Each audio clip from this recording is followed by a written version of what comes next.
Welcome to the EarthWorks podcast, where our team will share the jargon of carbon with many of the turf friends we've met over the past 35 years.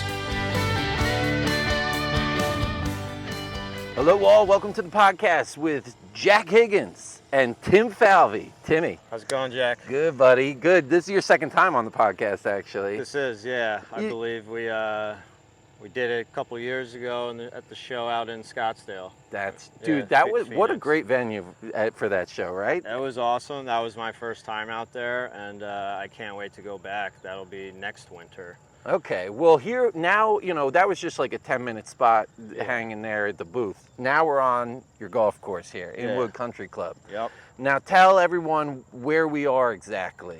So Inwood Country Club is located on the south shore of Long Island here, just across the Jamaica Bay right here. As we're doing this, we're staring at planes landing and taking off every 40 seconds. Beautiful property right on the water here. Surrounded by some other great clubs as well. And it was your idea to do like kind of we'll go to a couple different places on the golf course and grab some clips. So if you can, check this out on video. It's on YouTube, of course. So because we've got a beautiful scene right now looking back at the clubhouse. What green is this? This is our first green. Okay. Tied in here to our second tee box where we are right now. And that's kind of what I want to talk to you about. You've done, how long have you been here? This is now the start of my 5th year. Okay, got it. Yep. You came in middle season? I did. Very unusual start time for a superintendent to take over. Yeah. But I started July 11th of 2022. So Holy kind of cow, got dude. thrown into the fire, but I wouldn't have changed it any other way. Now, tell us about kind of the history here, the layout. You mentioned we're right on the water, so you won't be surprised to know this is a full-on links golf course, right? Yeah, full-on links course. Inwood Country Club's very, very old, historic.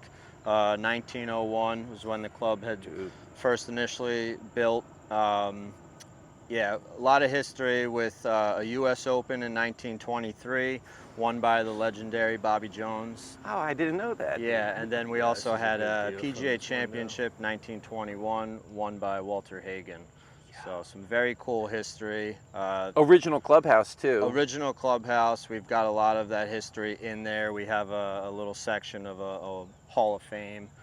We've got some old articles from the New York Times and some replica sets of Bobby Jones's clubs he used back in the day. Some very cool stuff here. And I think kind of you grabbed onto a lot of that history in the design of the course, right? You mentioned that it's short grass right from this first green back to this second tee. You've done a lot of that work here. 100%. Yeah, I was able to come across some old aerial images of the 20s. That I've really analyzed and have tried to bring back the best that I can do in-house with my crew guys. Just trying to get some things back to what they used to be. The course did take a major change in the 50s from the original design. To explain that. There was a lot of trees that were planted early on in the 50s, which when I got here, we do have some images in the clubhouse of crazy amounts of trees to where you couldn't even see this New York City skyline. It was so treed up here. Very weird. You could be in a fairway and not see the hole over because of how many trees there were.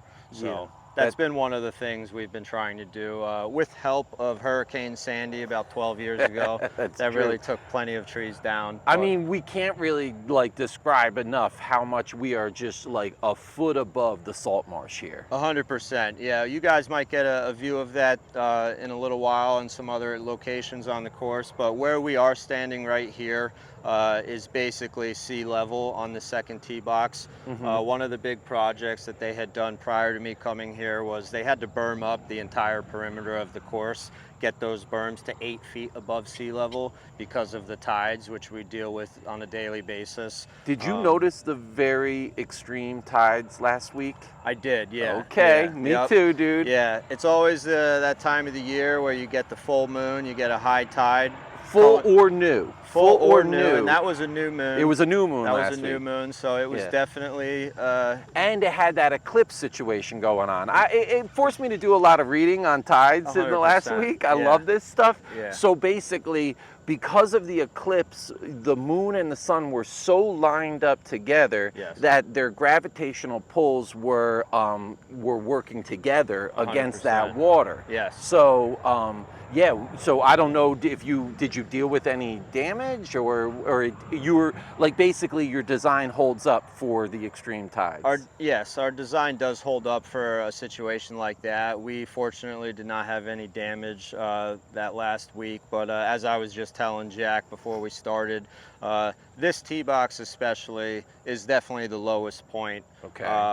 There has been times in the past where we did have extreme tides in the fall with a moon situation where this entire tee box, salt water came up over, kind of rolled its way up into the first green around the right side. We did deal with some salt damage there, but that is one thing I'll say about this property, and the age of it is it does very well with salt damage and just salt spray in the air. You know, we're always very windy down here. Most days it's on an average 10 to 15 miles an hour. That's insane. There's days where it gets up to 45, 50. These late summer storms that have been rolling through the Northeast are pretty wicked, and just 2 weeks ago we had a microburst of wind that came through at about 75 miles an hour and actually snapped 2 trees in half on the property. So that was something we had to deal with at times as well. And like you're saying, that kicks salt up into the air and also right onto the green, but it kicks it up into the air. It does. Like so these plants have to be well adapted to handling that kind of salinity. 100%, yes. And also, again, the tree topic, you know, the trees take a toll on that salt spray in the air. You see it on the leaves. You can see the leaves get singed from that. You know, they have been declining over the however many years they've been around, and it's another reason as to why we're trying to eliminate as many trees as possible, all for good reason. Sure, yeah, of course. I mean, again, this is just epitome lynx here. It is. Like you don't, maybe a couple of specimen trees here and there, but like other than that, you don't really want that walled in look. No, we don't, and I think they kind of lost touch of that from early on, and whoever decided, you know, to plant all those trees, you know, I think that was kind of a theme back in the 50s. Everybody was planting trees, thinking trees were a great thing to have on golf courses, and not that they aren't, but obviously the more trees you have, the more issues you have because of it. You get moisture sucking in from the trees, which takes away from the fine turf, shade, which doesn't allow, you know, adequate growth.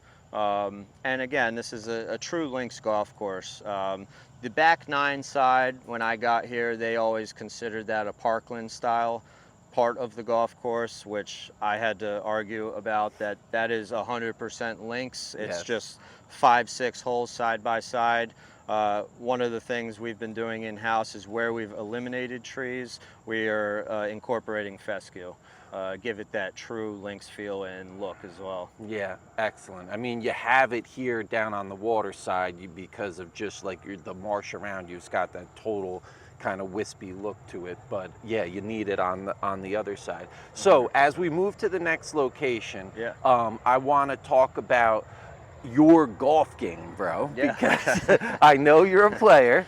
And your work with the association, and then just also like again, golf design, the way this place plays. So yeah, where are we headed, by the way? Awesome. So we'll take you guys back over towards the back 9 of what I just mentioned was considered the parkland style of part of the golf course, and I'll be able to explain to you guys a little bit more and give you some visuals on what we've been able to turn that into as far as the linksy feel, and also show you some of these in-house projects and renovations we've been doing. Great. Hey, and check out the B-roll that we're going to put up here too, because I'm going to kind of record as we cruise around the golf course. All right, everybody, next locale. All right, Tim, where are we now? So Jack, now we're over here on the newly renovated 12th tee box. This was the biggest project to date that we've done in-house. This took pretty much all of the winter and spring this year to do. Brought in large amounts of soil, redone this whole tee complex. Over here to our left, we tied this short grass right in off the back of the 11th green, which, as we just showed you guys over on the second tee, is something we had done off the first green. It's another theme I'm trying to continue here on the golf course. A lot of these holes are set up for that, to where the following tee is very close to the previous green. So anywhere where we can just tie some short grass in and make it a free-flowing feel, we're going to continue to do. And I'm sure that's the way it was in the 20s when they were hosting those big events here too, right? 100%. Yeah, it's something, again, I've kind of looked at the aerials and tried to bring back. I also think it just creates different playability options for everybody, which is also always exciting. Well, I promised we would talk about golf. So, yeah. Okay, so tell me what you mean by that. So, yeah, I've grown up playing golf since I was a kid. Not bad for being a grass cutter in the industry. But, well, how do you do in the 2-ball, bro? Two balls good. Yeah, right now Are you still playing? I'm still playing. Okay. Me and my partner Jake Reeves, superintendent over at North Hempstead. We're great buddies, great teammates. This is our 3rd year playing in the 2-ball here on Long Island. Which is a very competitive association. Very competitive. A lot of great guys out here, a lot of good golfers. We're always dishing out a large amount of shots. It's all net, so it always makes it challenging. But we did win it once already, our 2nd year. Okay. So now we're hoping to do that again this year.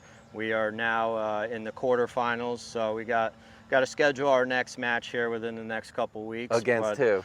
So we're going to be playing Seamus O'Connor and Mark Chant, 2 also very good superintendents out here on the island. Yes. And the one thing about the 2-ball is it gives us great opportunity to reach out and try to play some of these courses that we haven't been on. And you can't go wrong with any golf course on Long Island, but it definitely gives us a good opportunity to get out at some pretty special places. I'm excited for you, dude. So, yeah, so where do you have in mind? So we've been rambling on in a group text. We've dropped some names such as Friar's Head, Okay. Maidstone, the Creek up in Locust Valley. One of the courses I'd like to get on is the Bridge. I have yet to get out there. So, what a beautiful property. And it's not always easy, especially this time of the year, August. Everybody's got events and tournaments going on. But I will say all of the superintendents are very accommodating to host these 2-ball matches, so that always helps out. This is such a wonderful tradition in most GCSA chapters. It's that's a great thing. Now, we were talking about golf here and how these spill-offs and short grass from green to tee. Yeah. You can play that, and it affects the game. 100%. This place, I imagine, can play pretty firm and fast. Yeah. So I definitely try to get it firm and fast. Not just greens, fairways. Not just greens, yeah. Fairways, tee complexes. One of the big things that we try to do is get it as Scotlandish as we can. Although we know we're not in a Scotland environment, we try to promote firm and fast conditions. And with that being said, we're not so focused on all green grass all over the property. I've spoken on this in the past. I've done another podcast with Brad Klein. I personally think green, pristine golf courses are a bit overrated. Hats off to these superintendents that can put out that product, but there's a fine line between getting it extremely firm and fast and also keeping it healthy and not to the point of death. But we do try to promote firm, fast conditions. And yeah, just with playability, like I said, incorporating more of these short grasses and roll-offs off of greens, it gives the players options, which I think is extremely fun. Where you have greens that are just rough grass falling off around it, you have one option as far as I'm concerned, and that's taking a wedge shot and trying to hit it up and land it soft. Whereas some of these greens with short grass, you could take a putter out if you want and try and approach it that way. Or the skilled player can try to take a wedge and clip it off of that tight, firm grass, which is also extremely difficult. But I definitely like giving every type of golfer multiple options on how they want to play it. Well, you also have these knobs, and like, you know, that 7-iron bump and run is certainly an option for people too. 100%. And yeah, my greens chairman, he loves that type of shot. That is his go-to. That's what he wants to do. He's a big advocate of Scotland golf. He actually took me over to Scotland last September for a week to give me a tour of what Scotland was like and to try to help me envision what we can make Inwood become. Yeah, so extremely fun, and anybody that's been to Scotland, that's exactly those type of shots that you look at and you imagine yourself hitting over there. Where did you go, by the way? So we had an amazing trip. We started off up in the Highlands of Scotland. The first course was Fort Rose and Rosemarkie, one of the oldest courses in the world. I believe it dates back to 1780s, which was pretty awesome to see. And the second day we ventured over to Royal Dornoch, which is my favorite golf course I've ever played. And that's on the circuit for the Open Championship, It is, right? yep, that's on the Rota.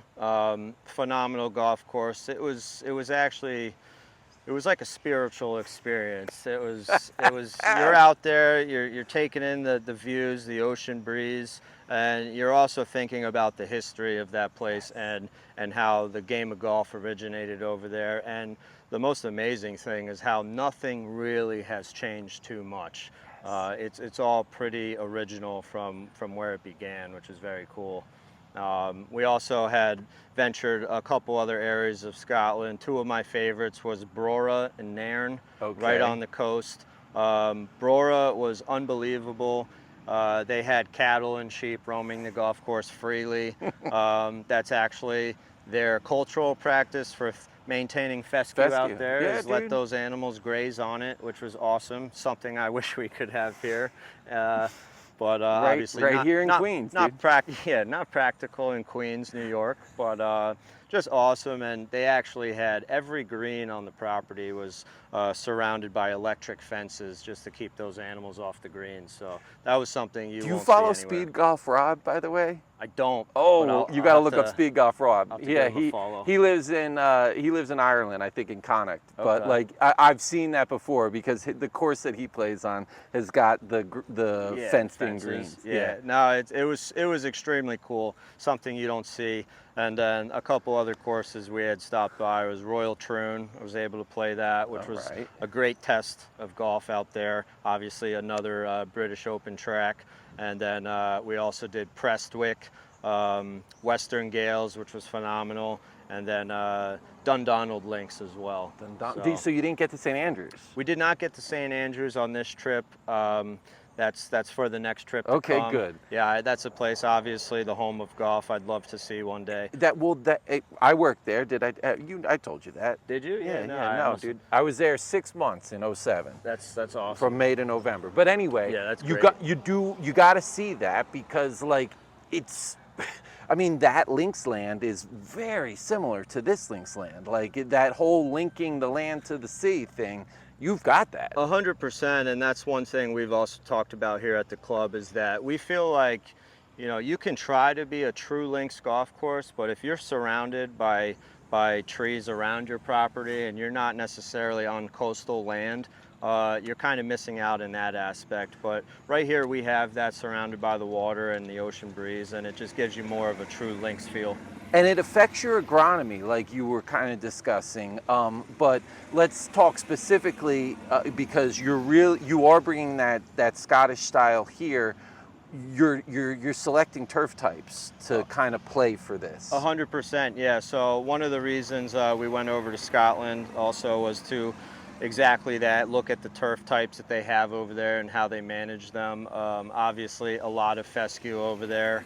The one day they were slit seeding fescue into all the approaches and fairways, which was something we actually brought back and are going to continue to implement here. I just told Jack, you know, one of the things I had started to do is our tee divots. I've got a variety of two types of bent grasses as well as fescue, which we use on tees. And we also are starting to slit seed in fescue into fairway areas, and especially areas that maybe are on the edge of fairways that don't get quite accurate irrigation coverage, maybe underneath some trees where again that moisture gets sucked out. So incorporating a fescue, a very drought tolerant grass is ideal for areas like that. That's right. All right, man. So let's boogie on to the next location. Yeah, sounds good. Okay. Tim, we're parked up on a green. Tell me where we are. We are. So this is my favorite part of the property. We are on the 14th green. This is definitely our signature hole out here. As you can see, we got the bay right behind us. In the distance, you got JFK's airport. Again, planes coming and going, which is a very cool thing about this property. It really is. I mean, it's so impressive to see these like 787 giant things landing when they're silent, right? Like they come in kind of quiet. Yeah. They come in quiet, and then every now and then you'll hear like a burst. A minute later after the plane lands, you hear it's like a jet stream through the sky, which is very cool. And even on the windier days, actually today is very, very calm, which is unusual. But you could actually see as planes touch down, you'll see a little bit of smoke from their tires. And when it's blowing this direction, you get a smell of some burnt rubber, which took me a little while to get used to. I used to think, uh-oh, one of my pieces of equipment is on fire somewhere. But no, it's just the planes. No, it's just across the Jamaica Bay. Exactly. But yeah, very great hole here. Again, because of the wind out here, there's been days where you may hit a 9-iron on this hole, and then in the afternoon wind picks up, you could be hitting a 5-iron. That's insane. What's the distance? So from the back tees to a middle pin, it's about 150. Yeah, again, it could play as far as 200 with a club in your hand if it's directly into the wind, or downwind, you could be hitting a wedge. Now again, this is another situation where it's short grass spill off to the next tee. Yes. So if you do go over, you have a shot. Yeah, 100%. Again, you got multiple options here. Right behind this pin here, this is a back right pin location. The green just fades right off into short grass. Very small connection into the 15th tee. And this is a tough one to get close to here.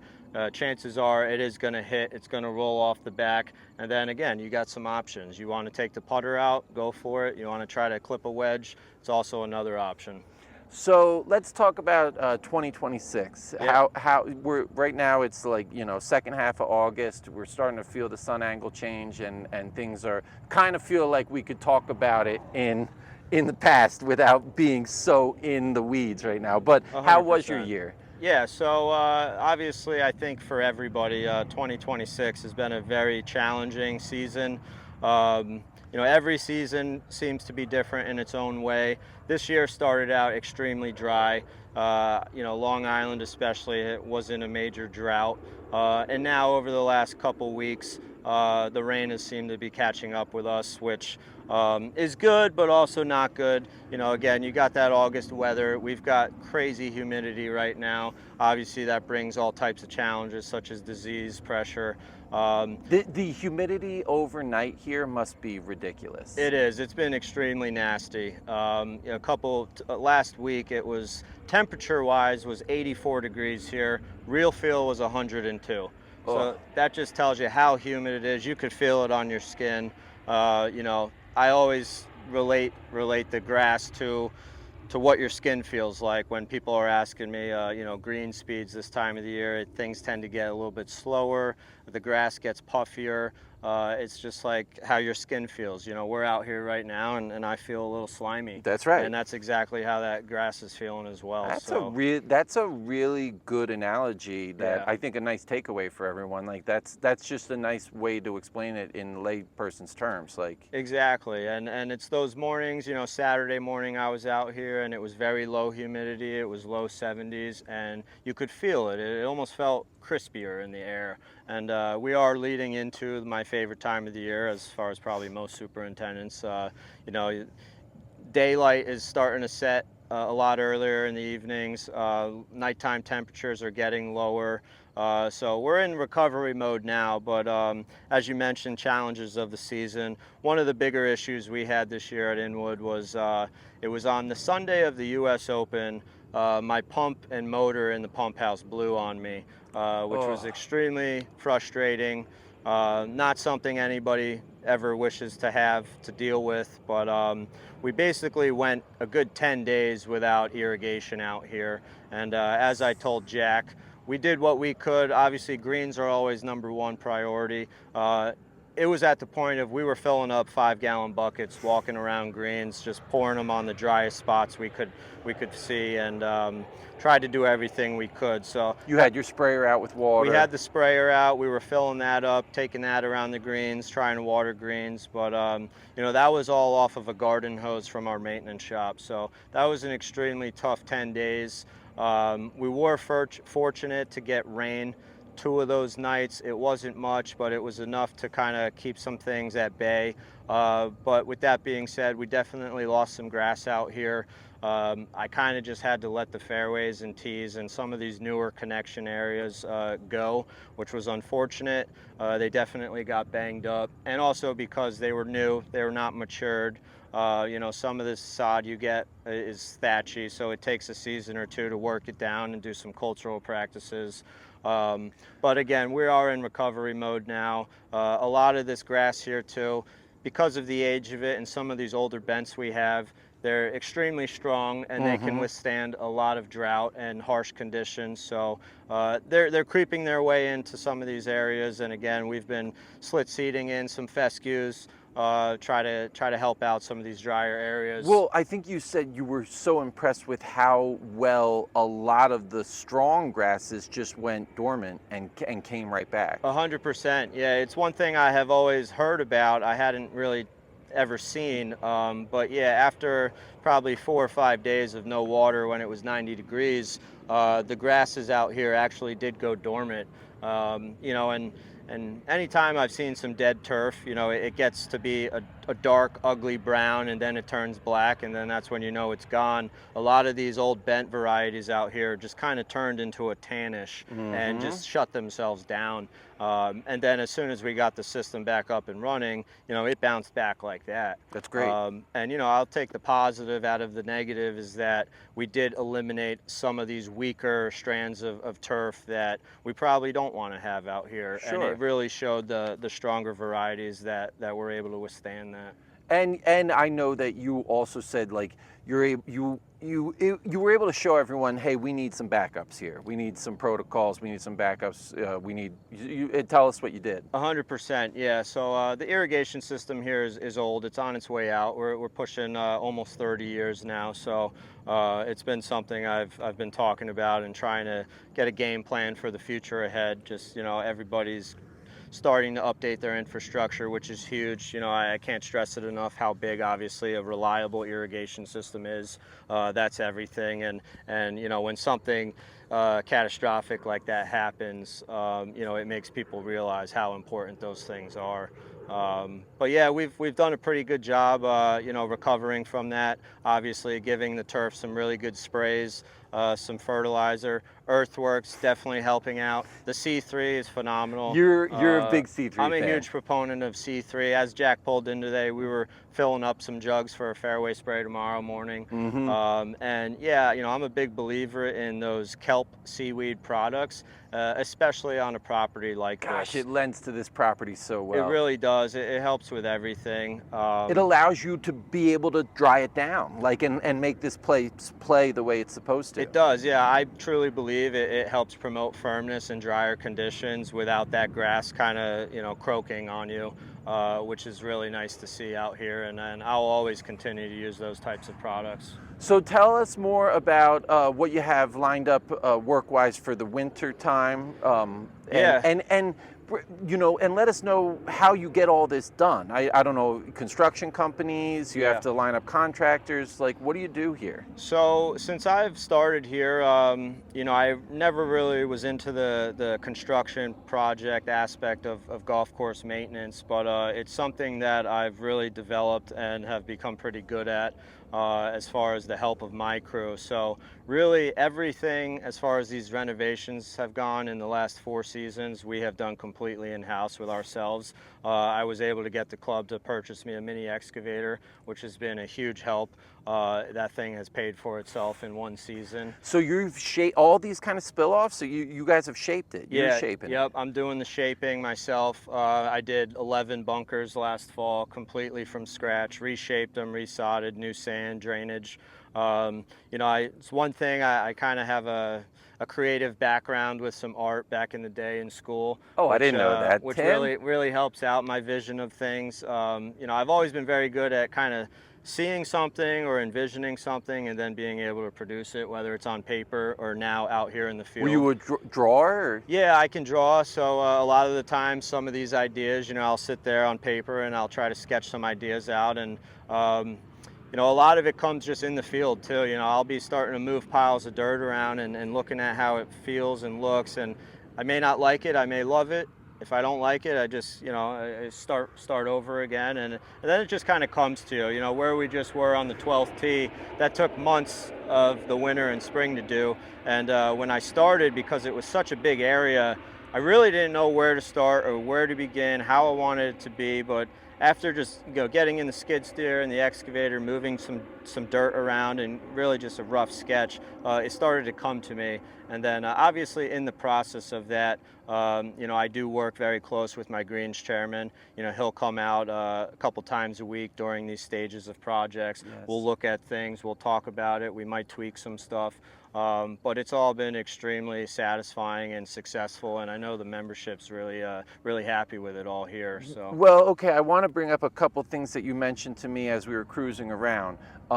You said that one of the things that you aim for is to give the golfer like a flow from one area to another, but then make them feel like they're kind of entering into a new location. So because you do have this very flat, expansive property, but you're able to kind of, with these mounds and fescues and tie-ins, you're able to kind of flow them into these kind of different zones, different rooms, different like feelings. 100%, yeah. Like you said, this is an extremely flat property. So it does create challenges at times of trying to make it exciting and interesting as possible with a flat property. So anywhere that we've been able to do some subtle mounding, maybe fescue those mounds, tee complexes especially, it's pretty bland and boring to me if you just have a flat tee complex right next to another flat hole or an area.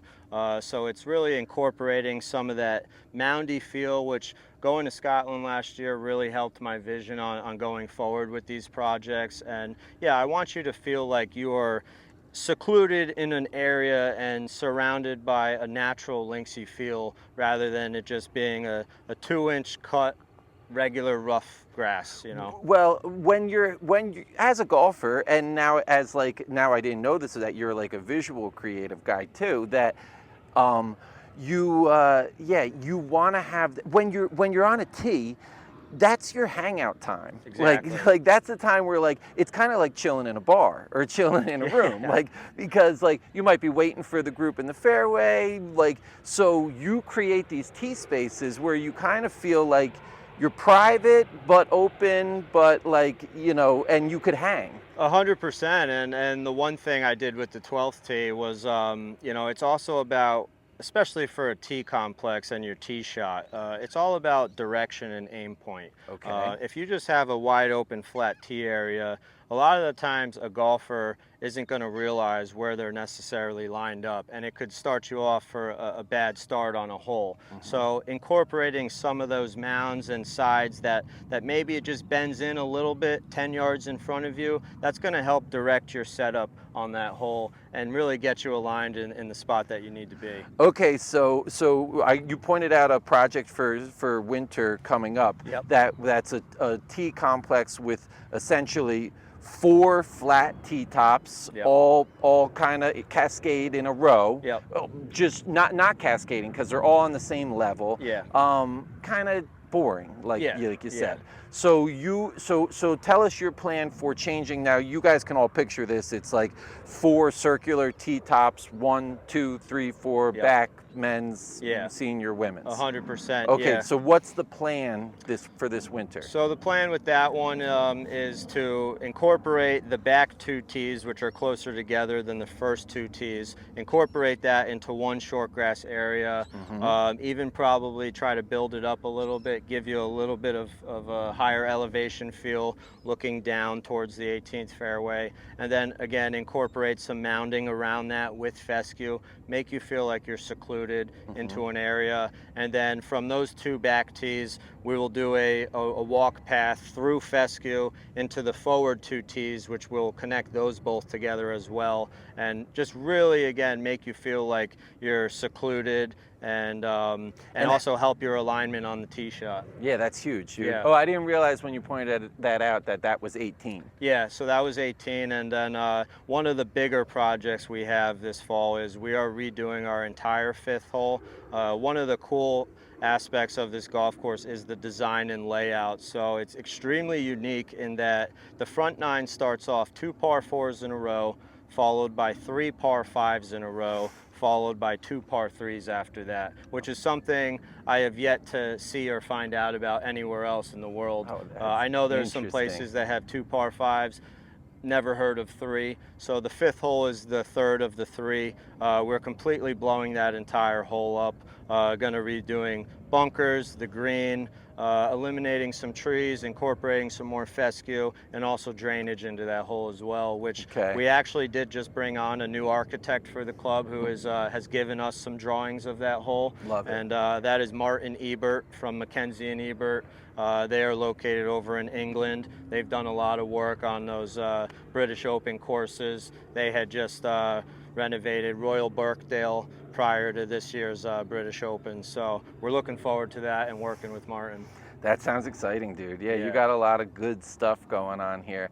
I'm also noticing, by the way, the osprey nest. Oh yeah, yeah. Yeah. I bet you got a ton of wildlife. Yeah, this is actually this is the largest bird sanctuary here in the country, right here off of the Jamaica Bay. I didn't know this. Yeah, you have all types of wildlife, fish out here, birds. It's very funny, especially this part of the property. I mean, every day you'll have crabs that are just torn apart, laid out in the fairway. These birds eat really good out here. Classic. Yeah, I'll say that. And the osprey nest is also very cool. The superintendent prior to me had built that and put that out there. Yeah, Kevin Stania. Yeah, Kevin. He put that out there on his own, and every year we get a family of ospreys that come back and chill over in there. That's really cool, man. So, very cool. All right, so you promised me a trip into the clubhouse, bro. Yeah. Let's head over there. Yeah, we're going to venture in and look at some history. Yeah, let's do it.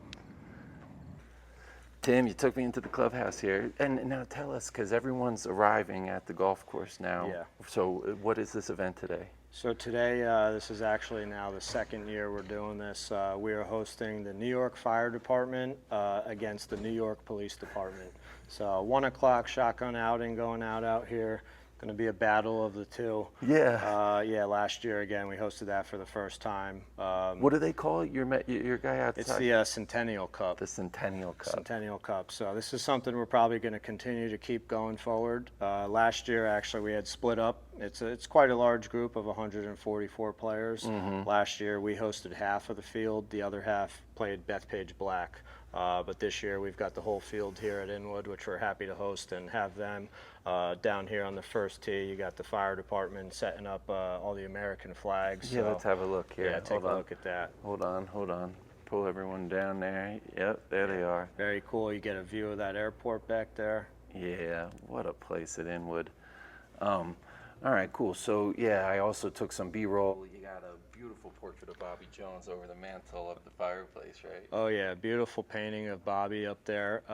Just this past winter, they redid the whole inside of the clubhouse here. All new flooring, all new paint colors on the walls, all new furniture. So really upgraded it, but also giving it that classy, old school feel, which is very nice and something we want to continue to have here. That's one thing that's awesome about this place and the clubhouse is you can just feel it when you walk in here, how historic it is. And You know, I love a really good modern, nice clubhouse too, but this is what fits here and what we all really love. And as you can see behind us, we're right now in the dining room, so we've got a whole view here through some glass windows of the golf course. This is actually the third green right here behind us, one of the original greens. This is actually a legendary pin placement here in this back little swale. Okay, tell us more. This pin is exactly where it was for the U.S. Open when Bobby Jones won. So we love putting the pin there. That's probably the favorite location on that green. And this is also the most severe green we have on the golf course. This entire green slopes from the right all the way down to the left. It could be very difficult at times. There's really only a small selection of pin locations because of the slope, but a very fun, challenging green. And like I said, that is the first par 5 of the 3 in a row. Oh, right. So very, very cool hole. So if this one beats you up, wait until the next 2. Exactly, yeah. Yeah, this is just a great view in here from the dining room, and you know that the sun always sets right over there behind the New York City skyline. So this is the place to be, if not the back porch right over there in the evenings when the sun is setting. I'm going to take Jack downstairs. We're going to go through the Hall of Fame and show Museum him. Hall of Fame. Yeah, Museum Hall of Fame. Like I said, we've got some really great old images. We've got some old articles from the New York Times of when Bobby Jones won. That was actually the first article ever posted about golf, was when Bobby Jones won that U.S. Open here. Yeah. So, and that's that exact hole location right there that I had pointed out. Obviously, again, going back to the old images and what this place used to be, completely treeless, just clear views of the bay. You know, a lot more pronounced mounding and higher faced bunkers, which is something we're going to try to get back to. Right down here, so this is our Club of Champions, dating all the way back from 1904.